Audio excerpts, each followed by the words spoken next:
बड़ी खबर इस वक्त की, गृह मंत्री अमित शाह ने राहुल गांधी से सवाल पूछे हैं। जम्मू कश्मीर को लेकर पूछे 10 सवाल।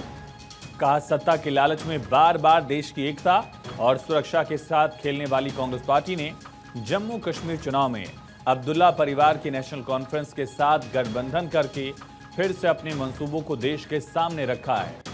नेशनल कॉन्फ्रेंस के घोषणा पत्र के वादों पर कांग्रेस पार्टी और राहुल गांधी से 10 सवाल अमित शाह ने पूछे हैं। क्या है 10 सवाल?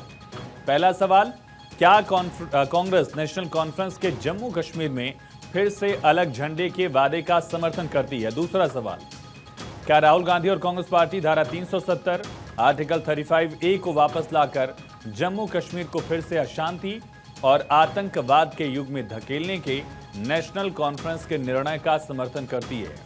क्या कांग्रेस कश्मीर के युवाओं के बदले पाकिस्तान के साथ वार्ता करके फिर से अलगाववाद को बढ़ावा देने का समर्थन करती है? तीसरा सवाल। चौथा सवाल गृह मंत्री ने पूछा, क्या कांग्रेस पार्टी और राहुल गांधी पाकिस्तान के साथ LOC ट्रेड शुरू करने के नेशनल कॉन्फ्रेंस के निर्णय से फिर से बॉर्डर पार से आतंकवाद और उसके इकोसिस्टम का पोषण करने का समर्थन करते हैं? पांचवा सवाल ये पूछा कि क्या कांग्रेस आतंकवाद और पत्थरबाजी की घटनाओं में शामिल लोगों के परिजनों को फिर से सरकारी नौकरी में बहाल करके आतंकवाद, दहशतगर्दी और बंद के दौर को फिर से लाने का समर्थन करती है? छठा सवाल गृह मंत्री ने पूछा, इस गठबंधन से कांग्रेस पार्टी का आरक्षण विरोधी चेहरा सामने आ गया। क्या कांग्रेस दलितों, गुर्जर, बकरवाल और पहाड़ियों के आरक्षण को समाप्त करके फिर से उनके साथ अन्याय करने के जम्मू कश्मीर नेशनल कॉन्फ्रेंस के वादे के साथ है? सातवां सवाल पूछा, क्या कांग्रेस चाहती है कि शंकराचार्य पर्वत, तख्ते सुलेमान और हरि पर्वत कोहे मारन के नाम से जाना जाए? आठवां सवाल, क्या कांग्रेस जम्मू कश्मीर की अर्थव्यवस्था को एक बार फिर से भ्रष्टाचार की आग में झोंककर पाकिस्तान समर्थित गिने चुने परिवारों के हाथों में सौंपने का समर्थन करती है?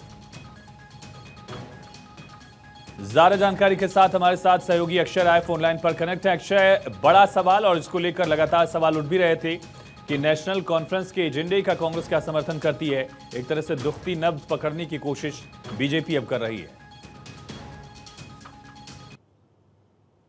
जब से जम्मू कश्मीर चुनाव की घोषणा हुई है, विधानसभा चुनाव की घोषणा हुई है, बीजेपी आक्रामक तरीके से आगे बढ़ रही है और यही वजह रही है कि अब अमित शाह, जो कि एक तरफ से कह सकते हैं कि 370 आर्टिकल हटाने के वहां पर सबसे हिमायती थे और उन्हीं के नेतृत्व में ये कार्य किया गया था।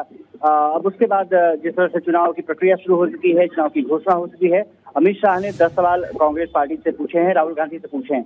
साफ तौर पर है कि राहुल गांधी और कांग्रेस को किस तरह से जवाब देना है वो देखना दिलचस्प होगा।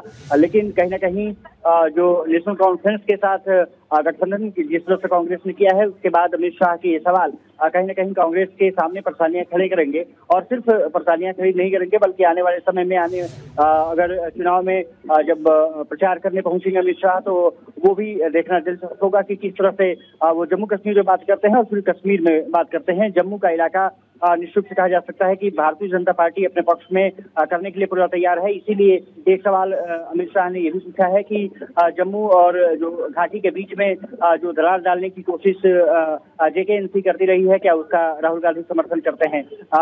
हरि पर्वत, शंकराचार्य पर्वत के बारे में कहा गया है कि सुलेमान तख्त क्या वो बदल देना चाहते हैं? क्या हरि पर्वत का नाम बदल करके क्या हरि पर्वत का नाम बदल करके कुछ और करना चाहते हैं? यहाँ पर कई बिंदुओं पर देखने की बात है कि इसमें कई ऐसी बातें कही गई हैं जिसमें कि कांग्रेस को कटघरे में खड़ा किया जा सके और एक पुराने जो हिंदुत्ववादी विचारधारा को लेकर के जिस तरह से बीजेपी बढ़ती रही है, उसका पुट भी यहाँ पर देखने को मिल रहा है। और साथ ही साथ जिस तरह से नेशनल कॉन्फ्रेंस ने तमाम बातें कही थी कि अगर वो सत्ता में आएंगे तो फिर धारा 370 और आर्टिकल 35A को हटा देंगे, निश्चित रूप से उसको लेकर के भी सवालिया निशान पूछे गए हैं। जिस तरह से पत्थरबाजी का दौर धारा 370 हटने से पहले चला था, इसीलिए अमित शाह ने उस पर बोला है कि जो पत्थरबाजों के हाथ में एक दौर था, JKNC समर्थन करती थी, अब क्या वहाँ पर गठबंधन करके कांग्रेस एक बार फिर से विभाजनकारी नीतियों को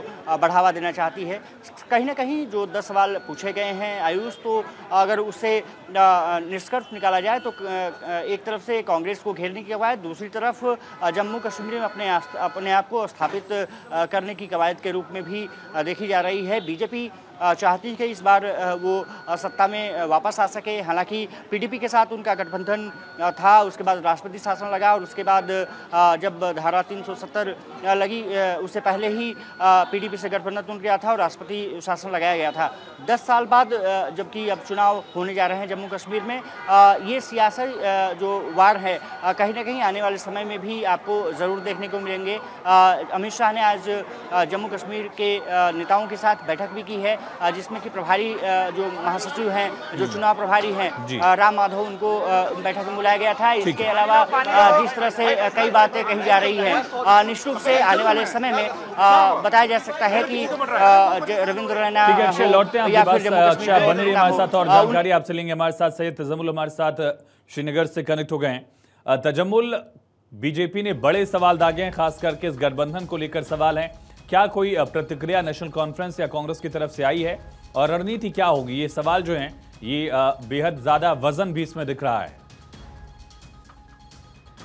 जिस तरह से कांग्रेस से अपना स्टैंड जो है वो क्लियर नहीं किया, एक तरफ कांग्रेस जम्मू कश्मीर में 370 के बाद अपनी नेशनल पॉलिटिक्स में बहुत मामला आगे बढ़ा रही है,